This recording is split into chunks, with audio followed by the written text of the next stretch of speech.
Chapter 5. Now will I sing to my well-beloved a song of my beloved touching his vineyard.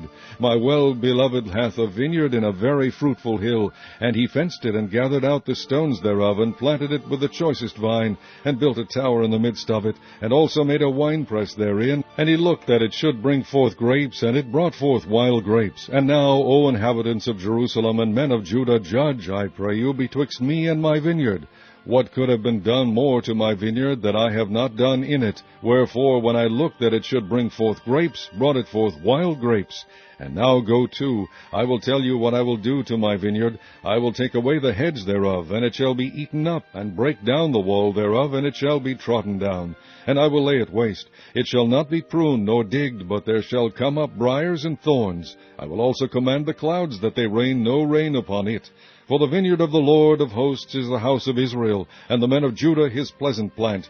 And he looked for judgment, but behold oppression, for righteousness, but behold a cry. Woe unto them that join house to house, that lay field to field, till there be no place, that they may be placed alone in the midst of the earth. In mine ears, said the Lord of hosts, of a truth many houses shall be desolate, even great and fair, without inhabitant.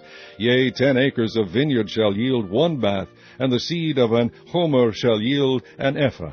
Woe unto them that rise up early in the morning, that they may follow strong drink, that continue until night, till wine inflame them. And the harp, and the viol, the tabret, and pipe, and wine are in their feasts.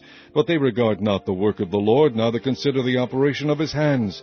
Therefore my people are gone into captivity, because they have no knowledge, and their honorable men are famished, and their multitude dried up with thirst.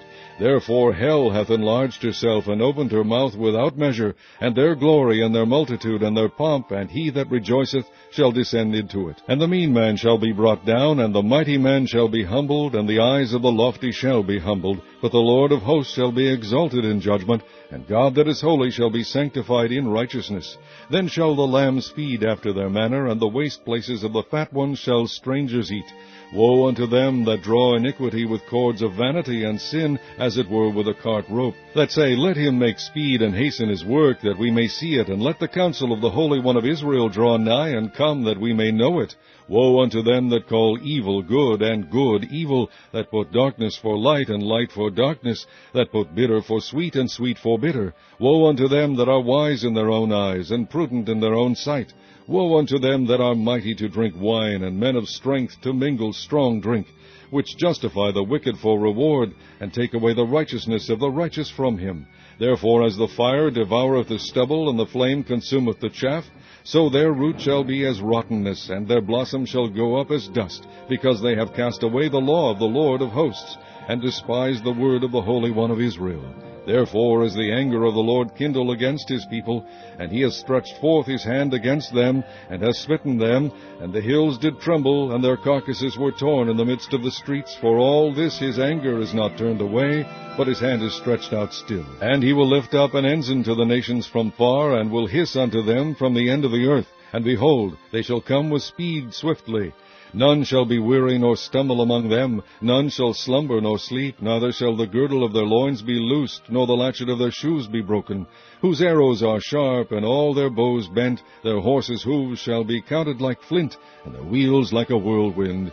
Their roaring shall be like a lion, they shall roar like young lions. Yea, they shall roar, and lay hold of the prey, and shall carry it away safe, and none shall deliver it. And in that day they shall roar against them like the roaring of the sea. And if one look unto the land, behold darkness and sorrow, and the light is darkened in the heavens thereof.